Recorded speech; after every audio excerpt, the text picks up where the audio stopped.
Hey everyone, and welcome back to the Deep Dive. Great to be here. Today we're cracking open some really fascinating sources, pulling out those essential nuggets of knowledge, all for you. Yeah, looking forward to it. Have you ever been part of a massive project? You know, a huge team, complex tasks. Oh, definitely. You might think the real time killer is the work itself, but often it's all the meetings, right? The coordination, yeah. Emails, calls. Exactly, the constant back and forth just to keep everyone on the same page. It's like this invisible tax of communication. A very real tax in practice. Well, in the world of massive computational problems, there's something very similar going on, an unseen drain on efficiency. It's called the communication bottleneck in large-scale distributed computing. That's the one. And this is where, ironically, trying to speed things up. You know, dividing a huge problem into smaller pieces, spreading it across many processors. It could backfire. It can actually create a new significant hurdle. It sounds almost counterintuitive, doesn't it? More power, more problems. It absolutely can be. And what's so critical here is understanding the communication to computation ratio. Right. Ratio. Think of it like this. If you have a massive orchestra, okay? Okay. But half the time is spent passing notes around, synchronizing, not actually playing music. Your performance just tanked. Exactly. Your overall performance plummets. Smart. In computing, when these subproblems are highly interdependent, needing constant updates from each other, the amount of data sharing can grow much faster than the actual calculations. Faster. Much faster sometimes. Yeah. And this makes communication, not the computation, the primary drag on performance. That's a crucial distinction. So it's not just a small tax, this data sharing. No, not at all. It can actually become the main event, eating up more time than the number crunching itself. Precisely. But here's where it gets, well, truly exciting. Our sources dive into a theoretical concept called quantum subdivision. Ah, yes, a very interesting idea. It's this fascinating concept that could maybe fundamentally reduce this communication overhead. Potentially change the game. So our mission for you today is to unpack specific, real-world computational challenges where this bottleneck really hurts. Where it's most severe. Then we'll peer into how these quantum approaches might offer an ingenious shortcut, maybe completely rethinking how we solve problems we currently think are impossible. This deep dive is about understanding not just what the problem is, but why it matters. Yeah, and how these new ideas could help. Exactly. How groundbreaking ideas could revolutionize our approach. Okay, let's unpack this bottleneck a bit more. Let's do it. You might think, you know, just add more processors, faster results.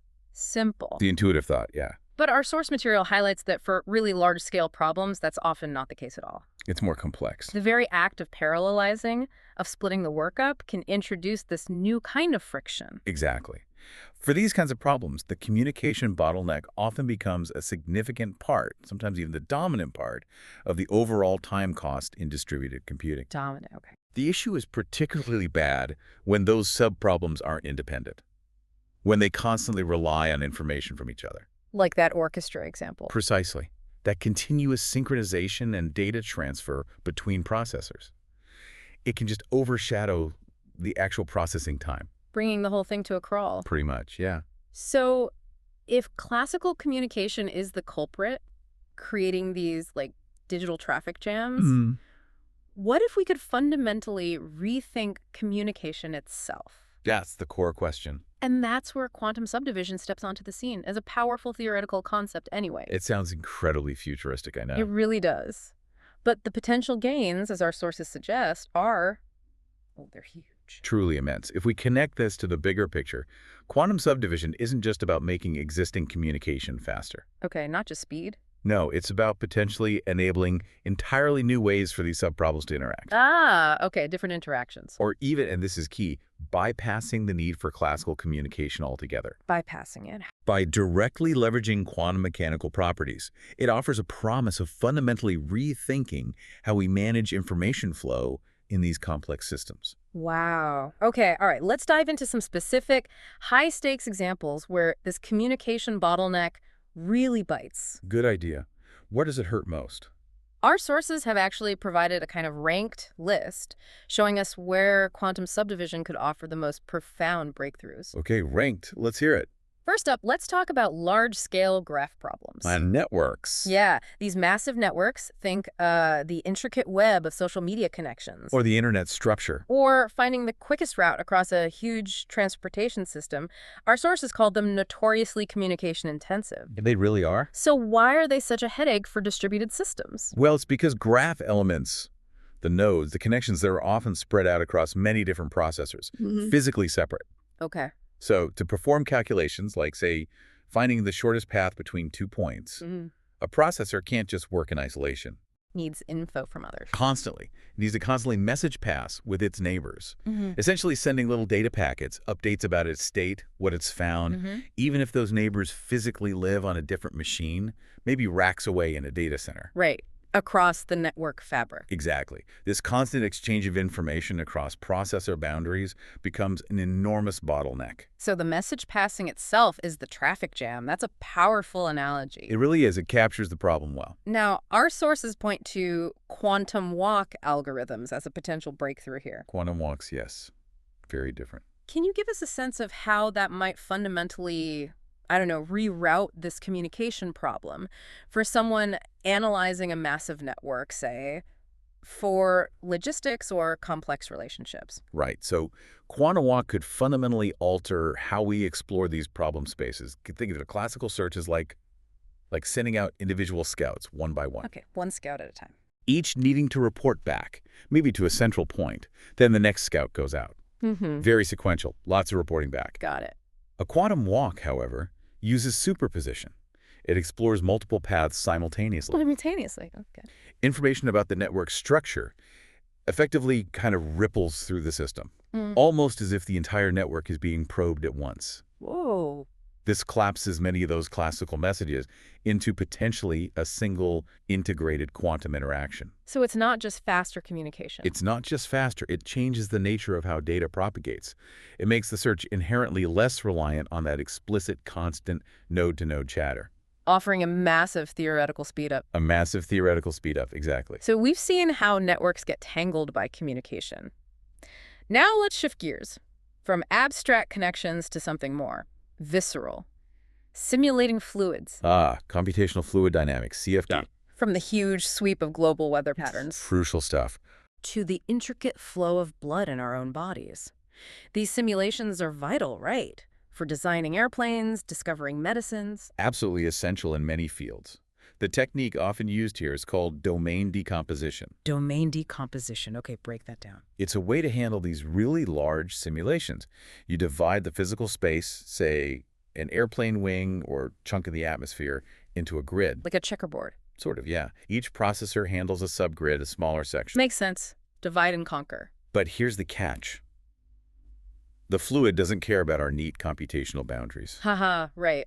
The air doesn't stop at the edge of the processor's grid. Exactly. So, to maintain accuracy and stability in the simulation, each processor must exchange what's called boundary condition information with its neighbors. Boundary condition info? Yeah, details like the precise temperature, pressure, or velocity right at its edges where it meets another processor's zone. So they have to agree on what's happening at the border. They have to. This constant, explicit exchange is where the significant overhead piles up. It demands this non-negotiable communication to make the whole simulation coherent. So it's like the fluid itself is oblivious to our digital fence lines. Pretty much. Demanding constant updates across the border. No wonder those simulations are so resource-intensive. They really are. It takes huge machines. And the source mentions quantum lattice gas automata. Now, that's a name.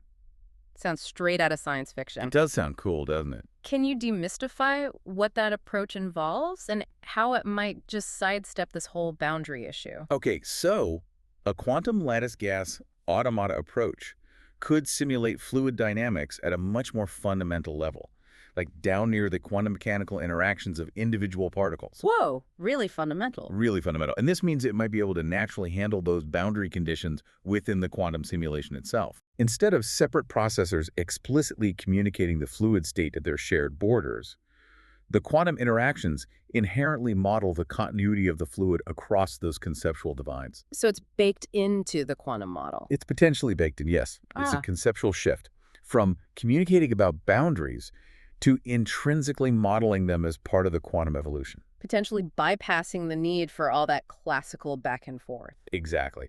Bypassing the extensive classical communication needed just to synchronize information across subgrids. Fascinating. Okay, now let's zoom even further in, right down to the atomic level. Molecular dynamics. Yeah.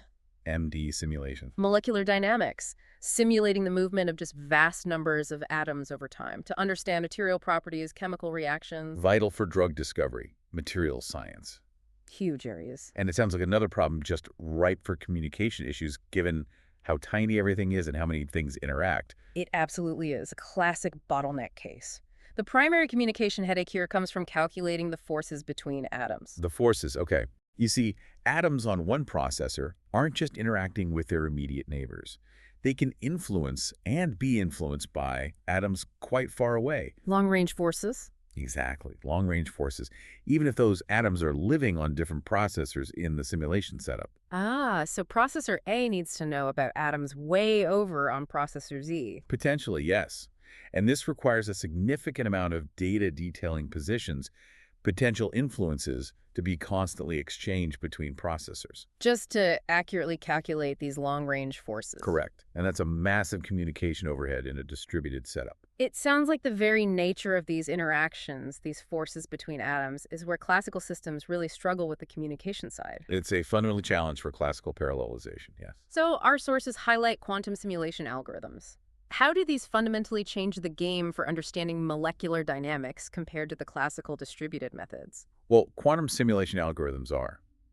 They're inherently designed to model the quantum mechanical interactions of molecules directly. Directly modeling the quantum physics. Exactly. By doing so, they don't calculate classical forces and then communicate them between processors. Okay, so what do they do? The quantum system itself is the model of these interactions. It's like an emulation of the actual quantum physics happening. An emulation? Wow. This could potentially eliminate the need for that whole classical calculation of forces, and critically, the associated communication overhead that currently plagues these simulations. So it moves beyond just optimizing communication. Right. It potentially eliminates the need for that specific type of classical communication in the first place. Letting the simulation evolve as one unified quantum system. That's the theoretical promise, yes. That's an incredible shift in perspective. Okay, finally, let's tackle large-scale optimization problems. The really hard search problems. Yeah, the kind that plague supply chains, resource allocation, or even finding the most efficient route for a delivery driver. The famous traveling salesman problem. A classic NP-hard problem. Many classical approaches here use a technique called branch and bound. What is that first? And then where does communication become its Achilles heel? Okay, so branch and bound algorithms are essentially intelligent ways to search through a vast number of possible solutions, often visualized as exploring a tree of possibilities. Searching a solution tree. Exactly. They can be parallelized. You can have different processors explore different branches of the tree. Seems reasonable.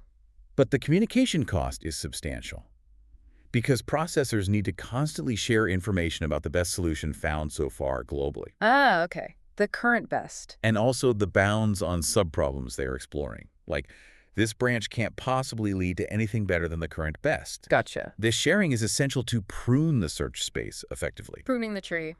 Cutting off dead ends. Precisely. Cutting off dead branches on that tree of possibilities.